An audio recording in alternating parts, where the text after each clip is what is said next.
समग्र हिंदी के इस चैनल में आपका स्वागत है। मैं डॉक्टर सत्यप्रकाश सिंह, सेवानिवृत्त प्राचार्य, पोस्ट ग्रेजुएट कॉलेज से आपके समक्ष फिर उपस्थित हूँ। प्रतियोगी परीक्षाओं में विनय पत्रिका का महत्व बहुत अधिक है।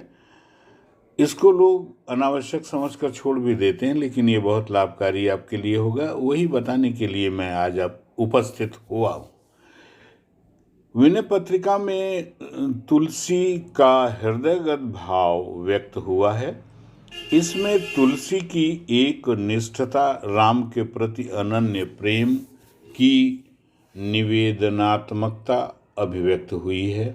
विनय पत्रिका के पदों में तुलसी ने के आत्मनिवेदन की पराकाष्ठा, भक्ति दर्शन और कला काव्यात्मकता एक साथ लक्षित की जा सकती है, जिसमें राम की गुरुता और तुलसी का दैन्य माध्यम है। इन तत्वों का सहज विकास विनय पत्रिका में हुआ है। दूसरी बात है, तुलसीकृत विनय पत्रिका 289 पद रचना शैली में रचित गीतों का संकलन है। इसके प्रारंभिक पदों में गणेश, शिव, पार्वती, गंगा, जमुना, काशी, चित्रकूट, हनुमान, सीता और विष्णु की स्तुति की गई है।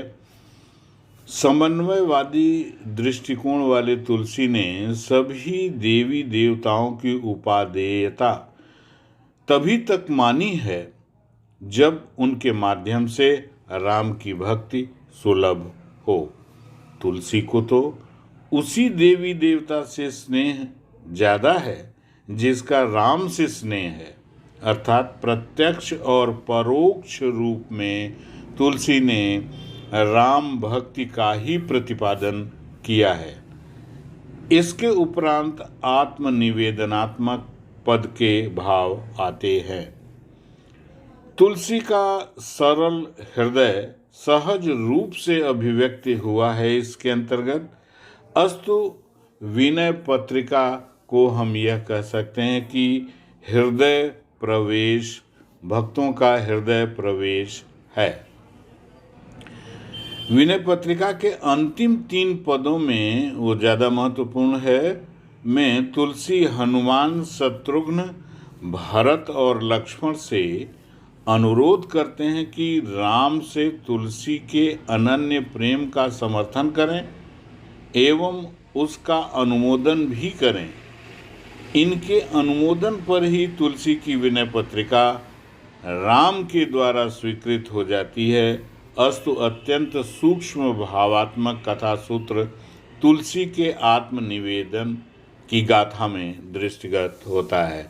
थोड़ा सा समझ लेना है यहाँ पर भी कि हनुमान, शत्रुघ्न और भरत लक्ष्मण से वो अनुरोध करते हैं कि हमारी पत्रिका जो मैंने लिखी है राम के समक्ष रख दीजिए और ये बताइए कि राम से उनका अनन्य प्रेम है, अनन्य भक्ति है उनकी, इसलिए राम इस पर हस्ताक्षर कर दें।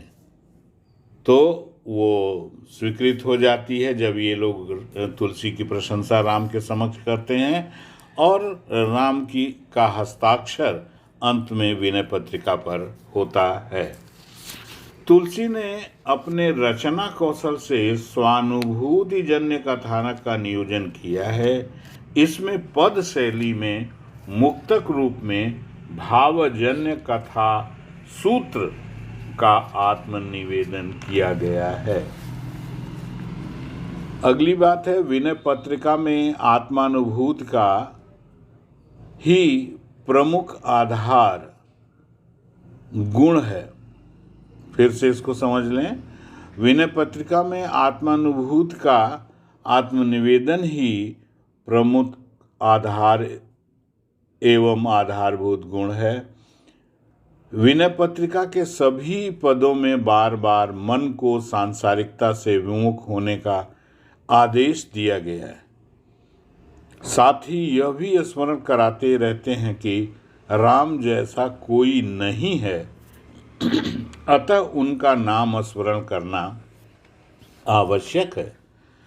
तुलसी का आत्मविश्लेषण प्रस्तुत किया है, जिसमें जीवन की ग्लानि और जीवन के अनुभव की सत्यता को प्रकट किया गया है।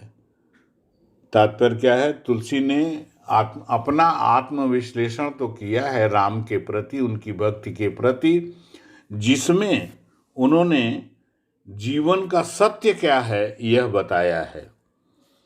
वैराग्य के प्रथम सोपान से लेकर साधना के अंतिम अवस्था तक का चित्र तुलसीदास ने इसके अंतर्गत प्रस्तुत किया है। संपूर्ण विनय पत्रिका दैन्य भाव की प्रधानता है। संपूर्ण विनय पत्रिका में दैन्य भाव की प्रधानता है, जिसमें आराध्य की गुरुता और भक्त की लघुता का स्थान स्थान पर कथन किया गया है। यह कहना उचित होगा कि सारी विनय पत्रिका का विषय यही है, राम की बड़ाई, तुलसी की छुटाई, दैन्य भाव के जिस उत्कर्ष को गोस्वामी जी ने पहुंचाया है, उस उत्कर्ष तक और किसी भक्त ने नहीं। अगली बात देखें, भगवत भक्ति का प्रतिपाद्य राम के प्रति श्रद्धा, सम्मान, दैन्य, नम्रता, संकोच, कृतज्ञता, आज्ञाकारिता आदि सभी भाव विनय पत्रिका में तुलसी के राम के प्रति दिखाई देता है। आगे देखें, तुलसीदास की मूल प्रवृत्ति प्रबंधात्मक रचना रही है। गीतावली, कृष्ण गीतावली और विनय पत्रिका पद शैली में रची गई हैं। विनय पत्रिका में तुलसीदास ने अपनी स्वानुभूति को भी एक विशिष्ट क्रम दिया है, जिसे प्रबंध का सूक्ष्म आधार माना जा सकता है। भाव को एक सूत्रता में उन्होंने पिरो दिया है माला की तरह से, जिससे प्रबंधात्मकता की भावना, प्रबंधात्मकता का भाव दृष्टिगत होता है। यहाँ एक तथ्य और है, वह यह कि विनय पत्रिका का प्रतिपाद्य भक्ति भावना तुलसी की वैयक्तिक है, परंतु उसका समष्टि मूलक प्रयोजन है। तुलसी ने भक्ति भावना यद्यपि व्यक्तिगत की है, स्वांतः की है, परंतु उसका सुख समस्त संसार के लिए है, समस्त समाज के लिए है, जो भी उस तरह की भक्ति करेगा। रामचरितमानस के उत्तरकांड में तुलसी का कलयुग वर्णन समष्टि मूलक है। आज भी वह कलयुग प्रासंगिक है, कलयुग वर्णन। वहीं विनय पत्रिका में भी युगीन कलयुग परिस्थितियों के बीच राम ही मुक्ति के आधार हैं तथा लोक मंगलकारी हैं। यह विशेष ध्यान रखें कि तुलसी का संपूर्ण काव्य एक ओर जहाँ राम भक्ति को प्रतिपादित करता है, वहीं वह लोक मंगलकारी भी है। युग वर्णन की दृष्टि से दोनों समान हैं। जिसके उद्धारक राम हैं, विनय पत्रिका में इसी चेतना का विकास विस्तार सबके समक्ष तुलसीदास ने आत्मनिवेदनात्मक पदों के माध्यम से किया है। युग बोध की प्रखरता में लोक मंगल की भावना स्थान स्थान पर विनय पत्रिका में मिलती है। अतः तुलसी की अनुभूति व्यक्तिगत होते हुए भी लोकानुभूति के रूप में देखी जा सकती है। मैंने आपको अभी इसको व्याख्यायित भी किया। विनय पत्रिका की कथा वस्तु, ये बहुत महत्वपूर्ण है। विनय पत्रिका की कथा वस्तु की योजना में मध्यकालीन राज दरबार का राजनीतिक परिवेश भी मिलता है। राजा अपने निकट के परामर्शदाताओं की सलाह पर कार्य किया करते थे। उसी प्रकार तुलसीदास ने राम दरबार में राजा के निकट रहने वाले लक्ष्मण, भरत, शत्रुघ्न तथा हनुमान से आग्रहपूर्ण निवेदन किया है कि वे राम के समक्ष उनकी विनय पत्रिका प्रस्तुत कर दें और उनकी प्रशंसा राम से अवश्य कर दें। अतः तुलसीदास के भक्ति और अध्यात्म चेतना से संचालित गीत तुलसी की आत्मा को प्रस्तुत करते हैं। उनके गीत भाव, भाषा और स्वरूप रचना में आज भी प्रासंगिक हैं। धन्यवाद।